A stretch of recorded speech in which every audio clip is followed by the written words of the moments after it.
สวัสดีครับพบกับไลฟ์ไอทีชาแนลนะครับวันนี้ก็มากับ Comfy UI นะครับกับอัปเดตใหม่ล่าสุดนะครับของ Comfy UI นะครับซัพพอร์ตในส่วนของ Stable Diffusion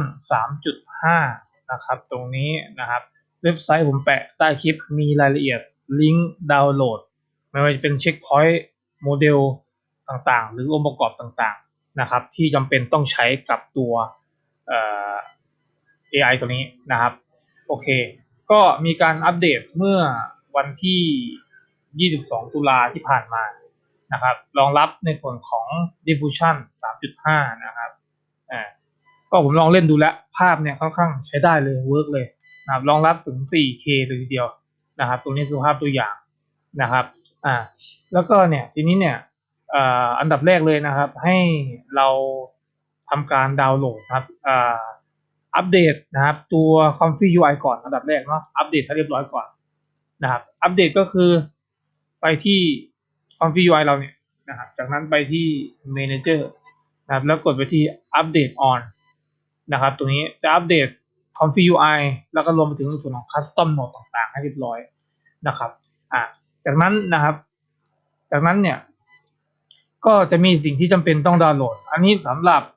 หัวข้อบนนะครับนะหัวข้อบนตรงนี้สำหรับใครที่มี VRAM หรือการ์ดจอที่ประมาณสัก12 จิกขึ้นไปนะตรงนี้นะครับ12 จิกหรือ16 จิกขึ้นไปเนี่ยนะครับให้ใช้ตัวบนได้เลยนะครับตรงนี้นะครับอันดับแรกดาวน์โหลด Stable Diffusion นะครับเวอร์ชัน 3.5 Large แล้วก็มีแบบ Large Turbo นะครับเทอร์โบก็จะไวหน่อยถ้า Large ก็อาจจะช้าหน่อยแต่ว่าภาพที่ได้จะเป็นภาพที่ค่อนข้างชัดนะครับชัดเลยทีเดียวตรงนี้ครับอันนี้คือเว็บไซต์ดาวน์โหลดนะครับตัว Stable Diffusion นะครับตรงนี้นะแล้วก็ดาวน์โหลดข้างล่างไฟล์ตัวนี้จะอยู่ที่ประมาณ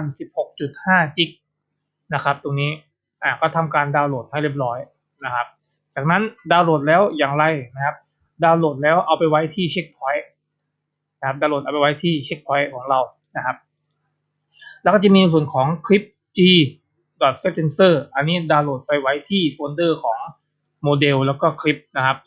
อันนี้คือโมเดลตัวบนนะเช็คพอยต์นะตัวนี้2ตัวนี้เนี่ยเอาไปวางที่โมเดลเช็คพอยต์แล้วก็3ตัวนี้นะครับคลิป G คลิป I แล้วก็ T 5XXL FP16 ถ้าใครมี2ตัวนี้อยู่แล้วก็ไม่ต้องโหลดซ้ำนะครับปกติน่าจะมีอยู่แล้วนะครับถ้าเกิดเคยทำพวก upscale นะครับอันนี้ผมก็มีอยู่แล้วผมก็โหลดแค่ตัวนี้ตัว G ไปวางที่โมเดลแล้วก็คลิปนะครับจากนั้นก็ดาวน์โหลดนะครับ workflow นะครับ workflow ก็คือตัวนี้นะครับ example workflow ดาวน์โหลดไปเป็นไฟล์ .json นะครับก็ทำการ import เหมือนเดิมแล้วทีนี้มาดูในส่วนของโซลูชันของใครที่แรมน้อยนะครับก็ประมาณสัก8 จิกนะครับลงมานะ8 จิกลงมาอย่างของผมก็ RTX 3060 Ti ก็8 จิกนะครับตรงนี้นะครับGTX 1060 ที่เป็น6 จิกก็สามารถรันตรงนี้ได้เหมือนกันผมลองมาแล้วนะครับโอเคก็ทำการดาวน์โหลดที่แตกต่างกันหน่อยนะครับแตกต่างกันแค่ตรงนี้ครับFP8 Scale Workflow แล้วก็ในส่วนของตัวนี้ FP8 Scale Model ก็คือในส่วนของ Checkpoint นั่นเองตัวนี้เอาไปใส่ที่ตัวนี้ Checkpoint นะครับตัวเดียวกันนะตัวนี้ Checkpoint นะครับจากนั้นก็อาจจะลองดาวน์โหลด2ตัวนี้นะครับ T5XL FP8 นะครับ2ตัวนี้ที่เป็นสเกลหรือแบบธรรมดาผมลองรันแล้วมันรันได้ไม่มีปัญหาอะไรแต่ถ้าเกิดใครที่รันแล้วมีปัญหาเนี่ยนะสำหรับแรมน้อยเนี่ยให้มาเลือกที่ตรงนี้ FP8 Scale Model นะตรงนี้นะครับเมื่อเรียบร้อยนะครับทำการimport นะครับเข้ามานะครับ import ไฟล์ JSON เข้ามานะครับก็ทำการโหลดนะครับแล้วก็ import ตรงนี้จากนั้นนะครับก็ import มาก็จะเจอกับหน้าตานี้เดี๋ยวตรงนี้ผมเอาออกก่อนนะครับก็จะเจอกับหน้าตาคล้ายๆประมาณนี้นะครับทีนี้เนี่ยเราก็ทำการทดสอบนะครับทดสอบเรียกใช้งานเลยนะครับแล้วก็อย่าลืมนะครับตรงนี้ก็เลือกให้เรียบร้อยตัวบนนะครับ T5XL อันนี้คลิป I คลิป G คลิป I คลิป G แล้วก็ T5XL มันจะมีอยู่3ตัวเลือกนะครับตรงนี้นะครับก็ให้ใช้ตัวล่างเนื่องจากตัวล่างมีอยู่3ชุดนะครับที่เป็น Triple Clip Loader นะครับส่วน Checkpoint นะครับตรงนี้เราก็เลือกเป็นส่วนของตัว SD 3.5 นะครับ FP8 Scale ที่ผมโหลดมานะเป็น Checkpoint ตัวนี้เช็คพอยต์นะครับตัวนี้เป็นในส่วนของตัวคลิปนะครับคลิปนะครับตัวนี้ก็มีมาอยู่แล้วส่วนตัวนี้เหมือนเดิมนะครับ positive ก็คือรูปภาพที่เราต้องการอยากให้มันเป็นนะครับส่วนตัวนี้คือสิ่งที่เราไม่อยากให้เป็นในรูปภาพเช่นพวกเบลอ low quality คุณภาพต่ำอะไรพวกนี้ก็ใส่ในนี้ไปแต่ตรงนี้ผมไม่ใส่ก็ข้ามไปใส่แค่ตรงนี้พอจากนั้นทำการกดคิวพร้อมเลยเนาะแล้วก็ตัวนี้ครับไอตัวภาพเนี่ยวิดกับไฮเนี่ยผมปรับลดลงนะเพื่อความรวดเร็วในการ export ภาพที่ได้นะครับจะเป็นประมาณนี้เนื่องจากผมไม่ได้ใส่รายละเอียดมากมายนะครับตรงนี้ผมใส่แค่มีน้ำตกดอกไม้แล้วก็ผีเสื้อนะครับทีนี้เดี๋ยวผมจะใส่ในส่วนของตัวคนรูปคนแล้วกันเนาะเดี๋ยวมาดูกันว่าภาพมันจะออกมาพอได้หรือเปล่านะครับเดี๋ยวมาลุ้นกันนะครับภาพจะออกมาสวยไหมนะครับเวิร์กนะครับใช้ได้นะครับแต่ภาพที่ผมพิกเซลมา512x768นะเป็นภาพขนาดเล็กไม่ได้ใหญ่มากมายถ้าปรับใหญ่กว่านี้ภาพความชัดก็จะเพิ่มขึ้นนะตามระดับพิกเซลเลยอันนี้ก็เป็นรูปคนนะครับผมถือว่าใช้ได้นะครับทรงผมได้แล้วก็เป็นภาพร้านกาแฟข้างหลังที่มีการเบลอเป็นที่เรียบร้อยก็จะเป็นเหมือนภาพถ่ายคนนั่นเองภาพถ่ายบุคคลนะครับทีนี้เนี่ยเดี๋ยวผมจะลองเอาตัวลอร่าหรือ IP adapter เนี่ยมาช่วยนะครับในการจัดการหน้าให้มันชัดขึ้นหรือมีแบบดูเหมือนสมจริงมากขึ้นนะครับใช้สูตรเดิมนะครับโดยการดับเบิลคลิกเข้าไปแล้วก็มีการเพิ่มลอร่าโหลดลอร่าตรงนี้นะครับโหลดลอร่าแต่จากนั้นเราจะได้ลอร่ามาใช่ไหมนะครับลอร่ามาทำการเปลี่ยนนะครับเปลี่ยนโดยให้ลากคลิปนะครับมาใส่ที่คลิปของลอร่าทั้ง2 อันเลยนะโอเคจากนั้นโมเดลตรงนี้ครับเนี่ยโมเดลตรงนี้ที่เป็นเช็คพอยต์เนี่ยเดิมทีเนี่ยมันยิงตรงไปนู่นเลย K sample ใช่ไหมเราถอยมาที่โมเดลของลอร่าเนื่องจากจะให้ลอร่าประมวลผลหน้าตาก่อนที่มันจะไปประมวลผลใหญ่นะครับจากนั้นคลิปตรงนี้นะครับเนื่องจากตัวคลิปโหลดเดอร์เนี่ยมันวิ่งมาที่ตรงนี้ก่อนและมันต้องวิ่งกลับไปที่ตัวพร้อมเทคพร้อมนะครับ2 อันก็ลากขึ้นไปนะครับตรงนี้นะครับจากนั้นไม่จบยังเหลือโมเดลตรงนี้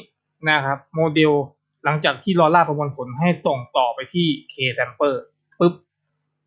นะครับเมื่อส่งต่อเรียบร้อยปุ๊บอันนี้เป็นกระบวนการจบที่มีการเพิ่มลอร่ามาโดยลอร่าตรงนี้นะครับผมจะเลือกเป็น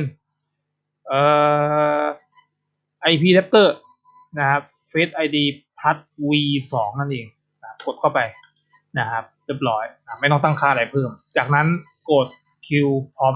ได้เลยด้วยพร้อมเดิมนะตรงนี้เป็นคำสั่งเดิมเห็นไหมครับเพื่อนๆมันสวยนะครับภาพชัดขึ้นเป็นเหมือนภาพถ่ายคนจริงๆแต่ตรงนี้ครับเราเห็นจุดบอดนะครับตรงปลายเส้นผมนะครับมันหลุดออกจากกันนะเพราะนั้นเราต้องเพิ่มลอร่าเข้ามาอีกในส่วนของเรื่องแฮร์ทรงผมต่างๆแต่ให้โฟกัสอย่าเพิ่งโฟกัสเส้นผมนะโฟกัสแค่หน้าพอผมมองว่าใช้ได้